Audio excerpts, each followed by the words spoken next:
அண்ணா திமுக பற்றி நேற்றைக்கு முன்தினம் பத்திரிகையில போடுறீங்க.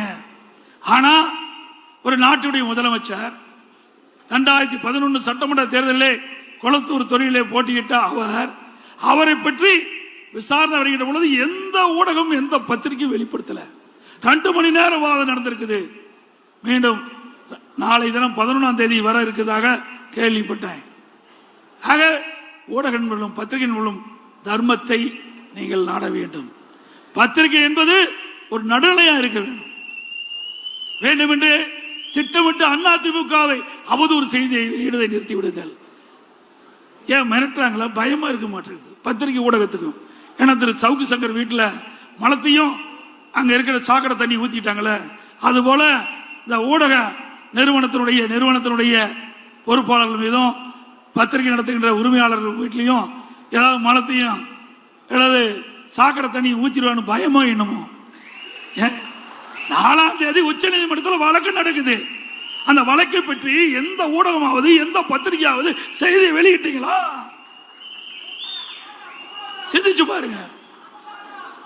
எங்கள் மீது எவ்வளவு வழக்கு போட்டீங்க, உங்கள மீது வழக்கு வந்து விட்டதெல்லாம் சந்திங்க. திராவிட முன்னேற்ற கழகத்தை உருவாக்கிய பேர் அண்ணா அவர்கள் களம் ஒரு குடும்பம். நாங்க இன்றைக்கு திமுக கருணாநிதி குடும்பம் மாறி போச்சு.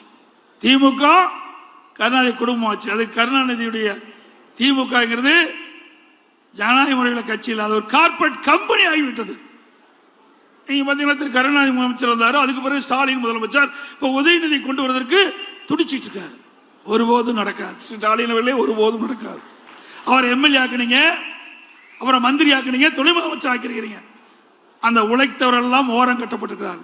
துரைமுருகன் அவர்கள் இப்பொழுது இருக்கின்ற சட்டமன்ற உறுப்பினர்களே அதிக நாள் சட்டமன்ற உறுப்பினர் இருந்தவர் அண்ணன் துரைமுருகன் அவர்கள். எமர்ஜென்சின்னு எப்ப பார்த்தாலும் ஸ்டாலின் பேசிட்டு இருப்பார். விசா சட்டத்தில் நாங்கள் சிறை சென்றோம் சொன்னார். அப்பொழுதும் துரைமுருகன் அவர்களும் எமர்ஜென்சியில் பாதிக்கப்பட்டவர் தான். அப்படிப்பட்டவர்களுக்கு உங்களால் துணை முதலமைச்சர் கொடுக்க முடியல. திரு கருணாநிதி குடும்பத்தில் இருந்தவர்கள், திரு ஸ்டாலின் குடும்பத்தில் இருந்தவர்களுக்கு தான் ஆட்சியிலும் பங்கு, அதிகாரத்திலும் பங்கு. அப்படிப்பட்ட நிலைமை தான் திமுக இருக்குது. அனைத்து இந்திய அண்ணா திராவிட முன்னேற்ற கழகத்தில் அப்படி இல்லை. ஜனநாயகம் உள்ள ஒரு இயக்கம். யார் வேணாலும் உழைத்தால், கட்சிக்கு விசுவாசமா இருந்தால் உச்சபட்ச பதவிக்கு வர முடியும்.